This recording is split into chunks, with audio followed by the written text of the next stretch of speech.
Chỉ bảy ule vậy nôn công ruồi tua tan pathian thu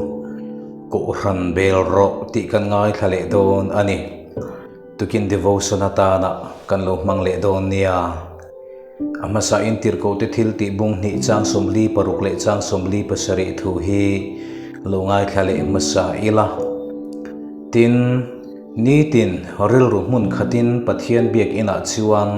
thanem ngai takin anom thina anin lama te po chang an phela hlim tak le lungoi takin an cho an e thina pathian an faka mi zong zong lom zong in anom thin tin achandam mek apiang te chu lalpa in ni tin an hne na atil tir zel thin lalpa na thu mal som ro se amen mitam tak in khom ngai lo te katiti puina atanga kathil hre tam ber chu anin khom lo chan hi ka pe vak lo ti hian min chang deuh tol thina chun lamdang nei om ve bok ma se mitam tak chuan anin khom lo chan hi chuan lam siam lovin an pe lo wang ani ti an phalem lo ani ring tu te jinga hian thil sual ti hran pa lem lo ma se tharau nuna da em le ro tak te hian thil dang an chet pui mi lo pe lo na in a e chia a that chiat na hri in a e da zo ni ber mai that chiat hi a ha dam view na a ngei tak hi tu ma zu om hau lova he zo na hian in zot te le pathian mi iniem pathian mi ni inin thria em mitam tak chuan ko ran po na Christian ni andu a Krista vuan anin ti a ama ero chu Krista tan an tho hlok lem lo an ma ni hlim na an boi puya pathian ram tan an thok sot lem lo thil pek le kong rang ranga an kut azum viau ti ero kan hredan tlang lon ani he thu hi apoi mo ania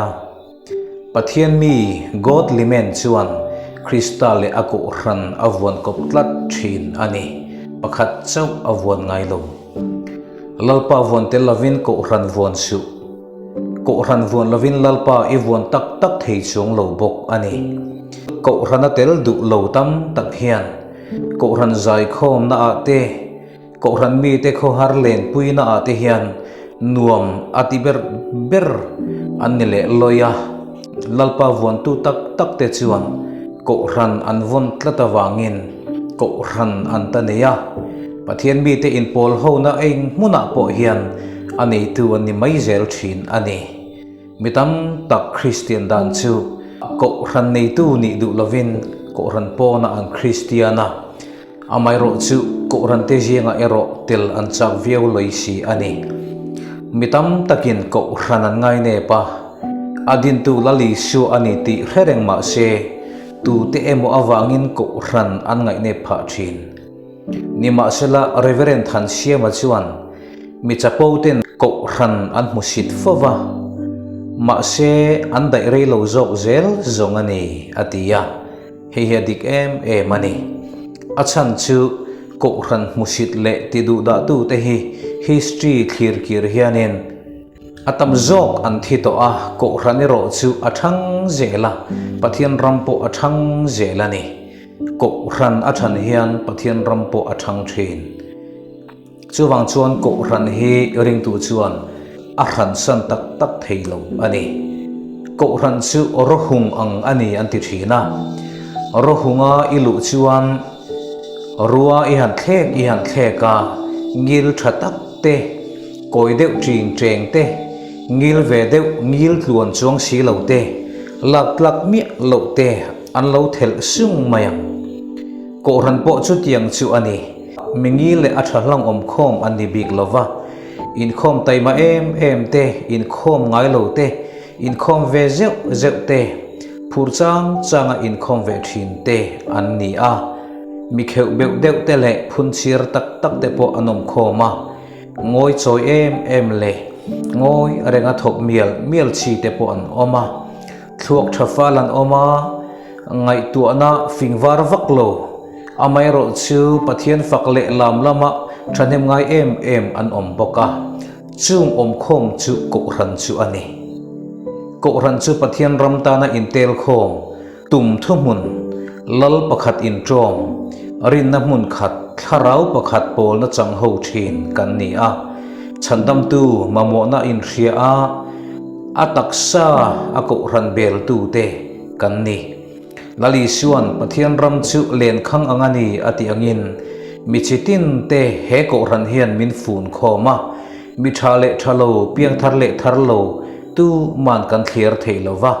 he chu lali su kuta da tur ani chuwang chuan mi thalo le mi fello te awangin ko ran hi mu sit ngot tur ani lova tel du lo nan man ngot tur po ani chuang lo in ko ran chu mi te ko ran angin nuam lo deuh jok ma sela tu te emo awangin ko ran hlat pha hau su ang che dik tak chuan ko rana kan tel lo emo kan nai lo hian atur tu kan ni zel jok thin ei pultla chu akungin atur ngai lo atla zokin atur thina atoi thina ni anti hi thudik tak ani engpo ni se biak ina ko ran ho te ruala lalpa chibai kan buka kan telve hian worshipper kan lo ni mai thina ko ran ho te jinga pathian chibai ibuk hian kan buk hian kan tan chakna le kan damna manrua alo ni fo thin chuwangin phur lo chung poin kho malalpa ifak hian pathian faktu te jinga itang ringot po hi van ni na ani ti ngai to chiangam che chuwangin ko ran hi bel tlat dila ani tu krista ani ti khareng chungin krista nei tu te hian ko ran hi ta nei tlatang u achan chu ke ni po lalpa ta athisena ale te kan ni a khongai na wanga ko ran a hian teltir ve chau kan ni jok ani kan pathian thu chira khan chiang takin min rila ko ran masanun chu ni tin ril ru mun khatin pathian biak ina chuan thanem ngai takin anom thina anin lama te po changan phela hlim takle lungoi takin an chon ei thina pathian an faka mi zong zong lom zong in anom thin tin achan dam mek apiang te chu lalpa in ni tin an hne na atel tir zel thin na ti a ko ran chu pathian ram mita mu theya lo lang chuak ani awangin ko ran chu athang zela chuwang chuan ko ran athan chuan pathian ram po athang thin kan ti ani lalpana thu kan zatan malsom ro se amen itong tayang u lalpa kan pathian chungdung ber min mangai tu tukina hian ko ran bel ro ti thu pui mangin ithu cha kan ngai thale a lalpa mi ring te kan in du a kan chapo hian ituar ngai lo mi ringin kan tuar thin ani i ko ran kan bel lo hian kan tel lovin hlim takin rongan bol thowa atur tu tho kan ni le thin chuwang chon khovela hian suala wanga chapo le lung nur le titawa lalpa a lova i ko ran bel tlat turin nangin imi te himin tran puila vena hian nangina mi thiang lim om khom tia ipon chua krista thishena isilfai itlan sa ko ran te hi leya mita kanin mu dana du thu sam nilo ma ila min tlan tu krista zara lalpa nangin min pom miawa wangin mi fello ten nangma kan bel che hian itaksa kan hlat theilo ani chuwangin tukina hian nangma ring tu tak tak te chuan ko ran an nai thin ti hi atharin kan nuna min hriat fe thar tir le la ma ni muna theu i ko ran bel tu kan ni theu thei nan kan za hian min tran puyam che min hmangai tu lali su mingin kan ron di le amen